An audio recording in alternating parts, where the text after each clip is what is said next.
네, 안녕하세요. JB입니다. 멤버십 회원이신 원노님이 소중한 슈퍼땡스 후원을 보내주셨는데요. 정말 감사드리고요. 앞으로도 많은 도움 받으실 수 있게 최선을 다하겠습니다. 네, 그럼 오늘 영상에서는 이번 주에 SOXL이 기대되는 이유를 주말 동안 나온 소식, 그리고 이번 주에 예정되어 있는 주요 이벤트와 연관지어서 이야기해보도록 하겠습니다. 그리고 멤버십 회원분들께 공지사항 하나 전해드리자면요. 저는 오늘 밤에 멤버십 게시물을 11시에서 11시 20분 사이에 올리면서 뭔가에 매수를 들어갈 것 같으니까요. 평소 저의 실시간 매수 매도를 참고하고 계신 멤버십 회원분들은 해당 시간에 멤버십 커뮤니티 게시판 잘 확인해 주시면 좋을 것 같습니다. 네, 그럼 본격적으로 오늘 영상 내용 시작하도록 하겠습니다. SOXL의 구성 종목 비율을 보자면 엔비디아와 TSMC의 비중이 물론 높긴 하지만 반도체 장비주들의 비중도 만만치 않게 높다는 것을 알 수 있는데요. 그래서 최근 SOXL의 주가 흐름은 반도체 장비주들의 분위기에 따라 결정되는 경향이 있습니다. 근데 이번 주는 좀 좋게 진행될 확률이 높을 것 같다는 생각이 들어요. 제가 이렇게 생각하는 몇 가지 이유를 말씀드리자면요. 우선 트럼프의 관세 정책이 생각보단 유연하고 부드럽게 흘러갈 수 있다는 정황들이 계속해서 등장하고 있습니다. 저는 개인적으로 이러한 분위기가 형성되는 시발점이 됐던 게 재무장관 자리에 스콧 베센트를 지명한 것부터라고 생각하는데요. 이때 이후로 월가에서 나오는 뉴스들이나 증시의 분위기를 보면 관세에 대해 서서히 긍정적으로 해석하는 방향으로 나아가고 있습니다. 채권도 서서히 안정을 찾아가고 있고요. 아무래도 스콧 베센트가 월가 출신 인물이기 때문에 시장 친화적으로 나올 것이라는 부분 하나, 그리고 또 관세 관련해서도 유연하게 대응할 것이라는 부분, 이런 부분들 때문인지 스콧 베센트의 지명 이후 SOXL도 더 이상의 큰 하락은 나오지 않고 있습니다. 그리고 이후에 나온 소식들 몇 가지를 더 추가해서 말씀드리자면요. 일단 바이든 행정부의 대중국 수출 제재안이 생각보다 약한 강도로 진행될 것이라는 안도감이 지난주 금요일 반도체 장비주의 상승을 이끈 부분이 있었습니다. 이게 블룸버그에서 나온 보도였는데요. 중국의 주요 메모리 칩 제조업체인 창신 메모리 테크놀로지스가 이번에 새로 발표한 제재안 리스트에 추가되지 않을 것이라는 소식이 전해진 거예요. 그러니까 이제 이 부분에서 시장이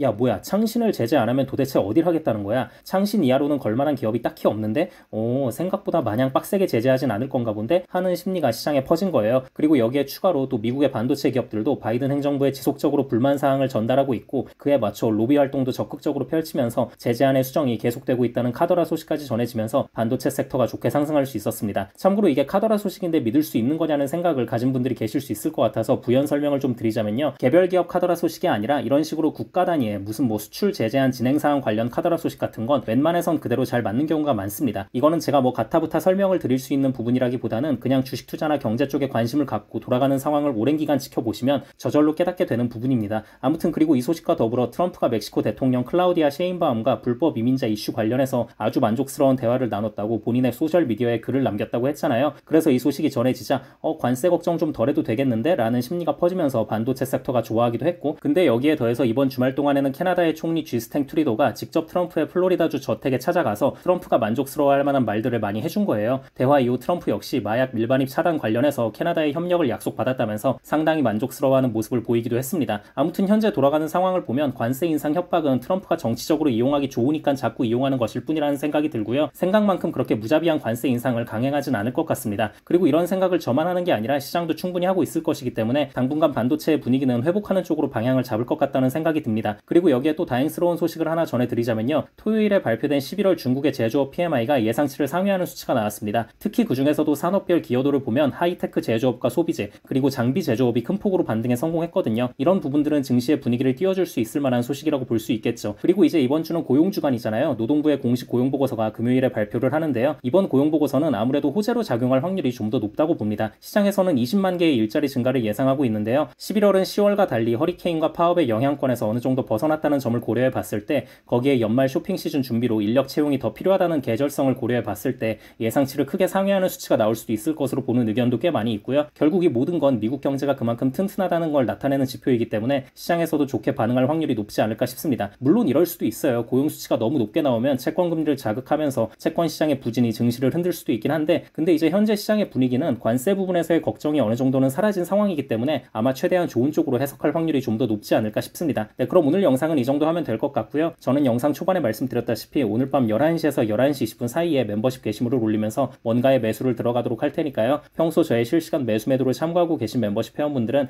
해당 시간에 멤버십 커뮤니티 게시판을 잘 확인해 주시면 좋을 것 같습니다. 네, 그럼 구독자분들 모두 좋은 하루 보내시고요. 멤버십 회원분들은 오늘 밤에 미국장 시작하면 그때 또 다시 뵙겠습니다. 감사합니다.